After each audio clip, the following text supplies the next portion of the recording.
Ka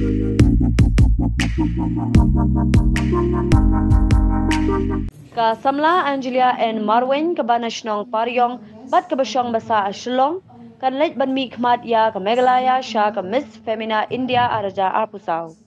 Ka Samla Angelia ka Badang le ya ka Master Political Science na St. Anthony's College kala sha jit Marwen na pedeng ki sangut ki balej audition na ka jilla Shigoti.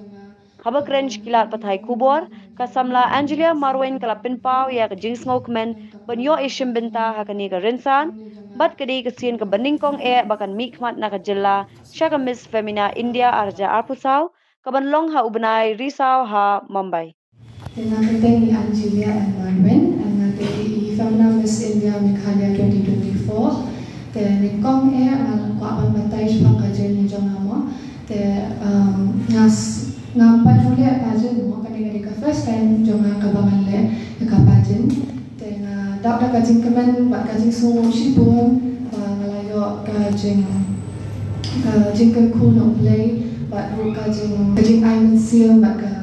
ki sipun ki ba layarap yang lagi perlok jong ki bahaya ngasem jong ki ay museum nga bangan le kanina ka pageant te kade kasin ru ka paningkong jong dengan anda lompat dalam ayub hari bangat hari sepanjang pajen ini tambah ngalak dapat kajing sokumen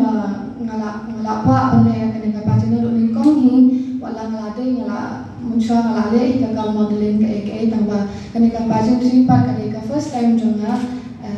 semua ayub play pada baru aku pergian hangnya kipalak bagi di bahaya ngasam jonga di belah ayat dengan bandan hangnya mentah ngomong dari pajen kabar lingkong duk jonga dengan lajunya modeling muncul, sana baca bahasa mulai tambah kepajen pat dari the first time dengan pajunya dari lima pajen itu. Terus kan saatnya harga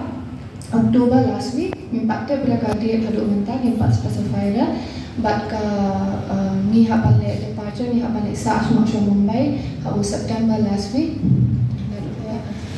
Ke kajinya kun Femina Miss India. Kamdela ka voting system tadi ka jury based system hendai bangan poi ka top 12 part kadang ka sok contest ka baong ka Miss Multimedia and yang namenta kata ka sok contest dengan kam ya ka museum ka jing ai museum ki pat ba baro jong ka jela Meghalaya baro kowe ba pen follow ba pen like ba share ya ka social media jong amo baro kowe ka Instagram ka Twitter ka ayu te ka Facebook te subha I museum lang bachelor lang yang bangan ya akan represent bhai ka Meghalaya